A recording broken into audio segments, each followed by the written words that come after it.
Welcome to Watermelon. To err is human, and sometimes those errors lead to the creation of the most iconic scenes in cinema. Today, we'll reveal some unscripted moments that still made it into the final cut and became unforgettable parts of movie history.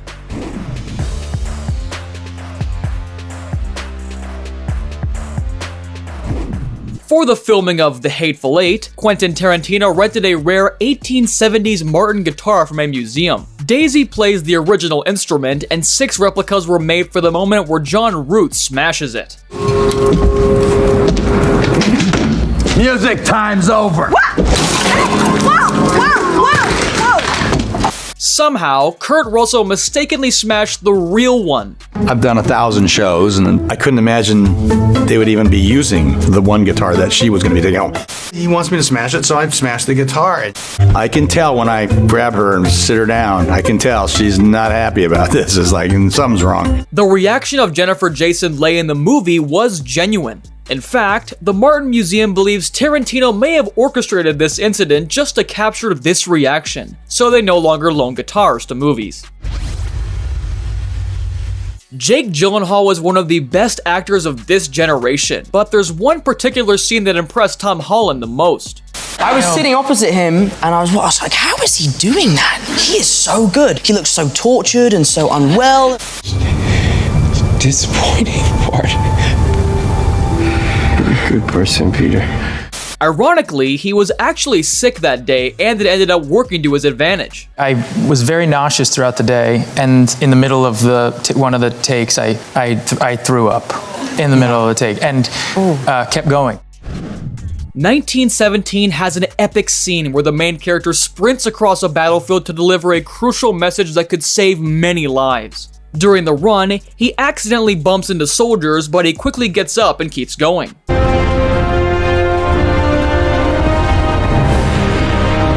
These were mistakes that were not meant to happen. Rehearsed it for weeks, and we'd rehearse that you didn't get knocked into, and then on the day, you take some hits. All of the explosions were real, and it took 5 hours to reset the dynamite for each take. Hundreds of soldiers in this scene made it even more costly and challenging to film. The rule is you don't stop unless they say stop.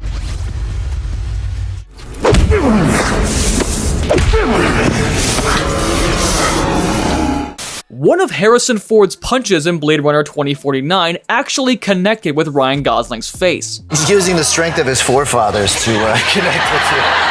Obviously, Ford was really sorry about it, but it made the cut. He did bring me some ice, and I thought he was coming over to apologize, and he pushed me out of the way and just stuck his hand in the ice. He said, "I forgive you." Leonardo DiCaprio shed real blood for his art, but no, it was not from a bear attack in The Revenant. In Django Unchained, Calvin Candy slams the table in a fit of rage. Hey! Lay your palm flat on that tabletop! DiCaprio accidentally smashed a small glass, cutting his palm.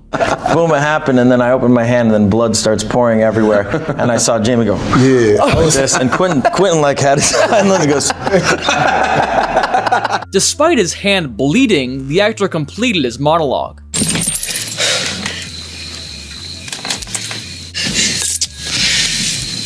It was a pleasure doing business with y'all. In The 40-Year-Old Virgin, Steve Carell insisted the waxing procedure be done for real, so almost all the reactions in this scene are genuine. Suck it, motherfucker! You shit-in! Oh, I hate you! I thought it would be funny for the guys that were watching it in the scene, because there's no way you can replicate that. There's no way you can act the horror that you're witnessing. Another fun fact is, they were looking for a professional waxer for the role, but apparently, this woman in the scene lied on her application. It turns out she had tried once to wax her boyfriend's back, and obviously that didn't go well either. She went to do it. She put glue on it. Actually, one of the crew guys said, no. You have to put oil or something on his nipple. Otherwise, you're going to rip the whole thing off. In Spider-Man Homecoming, there's a scene in the car where Tony Stark opens the door for Peter Parker. That's not a hug. I'm just grabbing the door for you. We're not there yet. That hug wasn't scripted. For some reason, Tom Holland hugged him and Robert Downey Jr. stayed in character. Well, that was actually an improvised moment. I think I just tried to hug him. I just thought it would be funny if I hugged him, and Robert's instincts are so good. During the filming of the original Blade Runner, Daryl Hannah had to work through a serious injury she got on set. Remember the scene where Pris meets Sebastian and tries to run away? Hey! Hannah actually slipped and smashed the car window. Her elbow was chipped in 8 places, but she kept going. In The Lord of the Rings, The Two Towers, Aragorn discovers the clothing of Merry and Pippin among a pile of burning orc bodies. He kicks a helmet and lets out a scream of frustration that really impressed the director.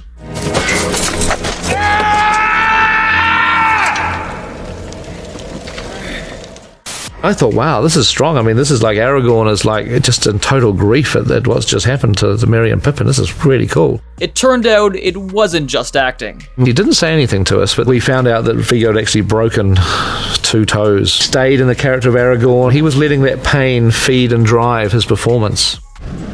In The Wolf of Wall Street, Matthew McConaughey plays a supporting character, yet he created arguably the most iconic scene in the movie.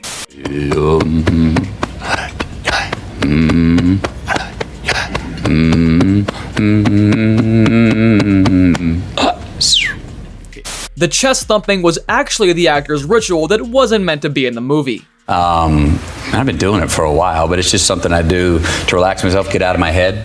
I was doing it before takes, and then Leonardo had the idea of saying, why don't you put that in the scene? So I did. In the 2000 adaptation of How the Grinch Stole Christmas, he perfectly pulls off the tablecloth trick without disturbing a single dish. This wasn't planned. Jim Carrey was actually directed to send everything flying, so he ran back and intentionally messed up the table as a joke.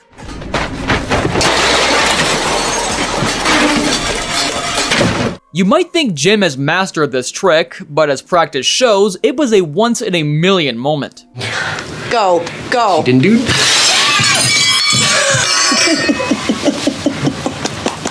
Okay, now that's not right. No, but look, let me just say the because they invited us into this hotel. They didn't. We paid. We paid? We paid, baby. We paid. I need more coffee. Are you all right? It's fine.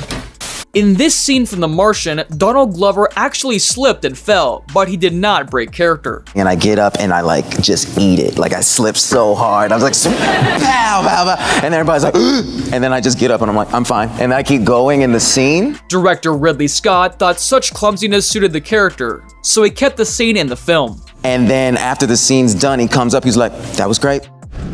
When Rachel handcuffed Chandler in Friends, he did actually hit his head with a drawer.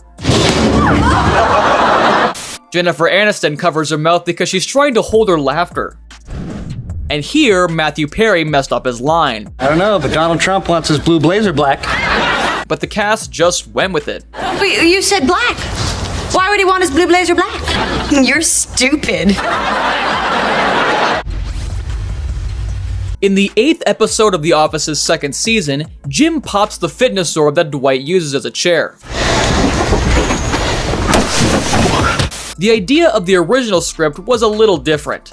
John would stick the scissors into the fitness orb and it would deflate very slowly. The camera would be in front of Dwight's desk and you would just see him very slowly melt to the floor.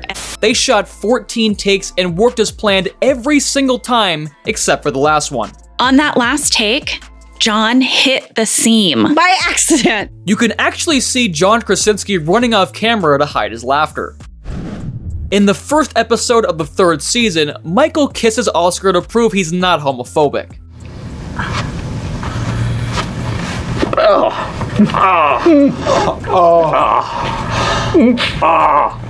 This came as a complete surprise to Oscar Nunez because it wasn't in the script.